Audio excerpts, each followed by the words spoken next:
These prawns, for example, individually hand-reared, will finish up in a unique freeze-drying unit developed in Ireland by a team of Hibernian experts, enabling food, furniture and vegetables to be dried and packed, ensuring freshness right to the dining tables on mainland Europe.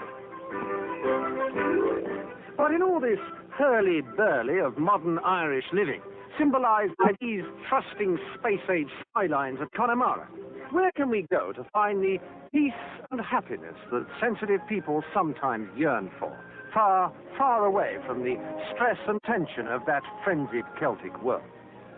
Here, perhaps, behind the Iron Curtain in Bulgaria. Here it's roses, roses all the way, a land of simple happiness where we can sample true colour and contentment. Here there's gaiety and spontaneity in abundance. Nobody's told these merry folk that they're out of pace with modern streamlined living. The simple life, peasant style. And today they're crowning a queen in this little village. Hard to believe, isn't it, that these simple, happy folk are dedicated to the destruction of Western civilization as we know it. That these idyllic scenes are just a transient charade arranged for our cameras by a propaganda department in reality bent on oppressing every aspect of spontaneity in a once free and free people. This isn't the kind of place for us. No way, squire. Peace and tranquility, my arse. Take one photograph of the wrong building here and they're taping electrodes to your reproductive organs. So let's try Austria, a tranquil carriage ride through the Pilsenstrasse in the heart of Vienna, city of Johann Strauss and song and the highest suicide rate in Europe.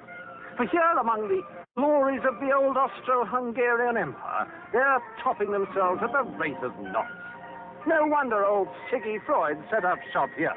For here in Vienna, depression is king and sexual hang-ups part of the rich Habsburg heritage.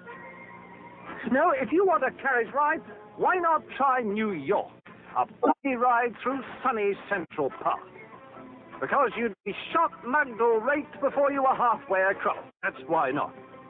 And so, back to Venice, queen of the Adriatic. Here, certainly, we have peace and tranquility, and also more of those fucking gondolas. Sorry, but we need them like we need a hole in the head.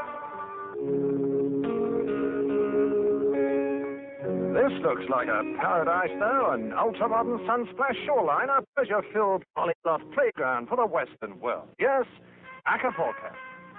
Here, surely, we can find peace and timelessness, relax with a sunset cocktail. Content that at last, we've got away from it all. Dear me, look at the poor cow try to smile. She's never been so bloody miserable in her life. Because, you see, you can't get away from it all. All this dashing about in search of peace and contentment, it doesn't work.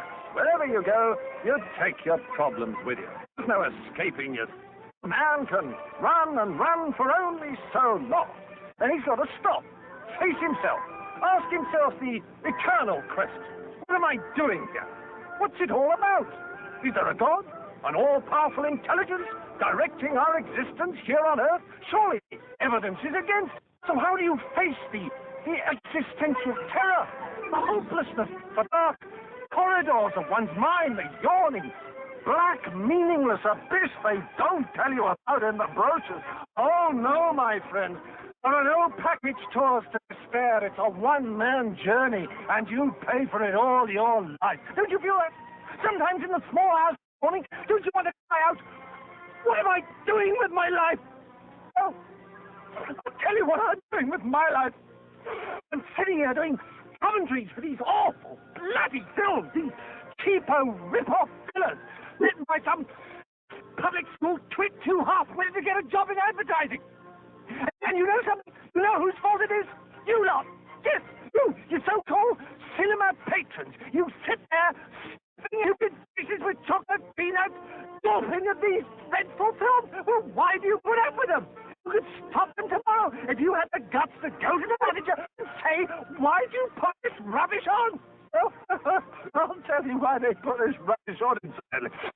because they don't have to pay a proper hire charge for films like that's why they're dead cheap. Well, I don't care about you lot. I can't take it anymore. I can't stand any more of these films. They make me throw up. I've got to get away. Get right away. Fly off to some sun-drenched polyglot paradise jam-packed with wild-eyed, snake-hipped, horny Danish blondes, and where the fountains sprout literally cascades of Pino Rosso till eternity. That's what I need. A holiday. Cruise. Travel around the world in 80 days.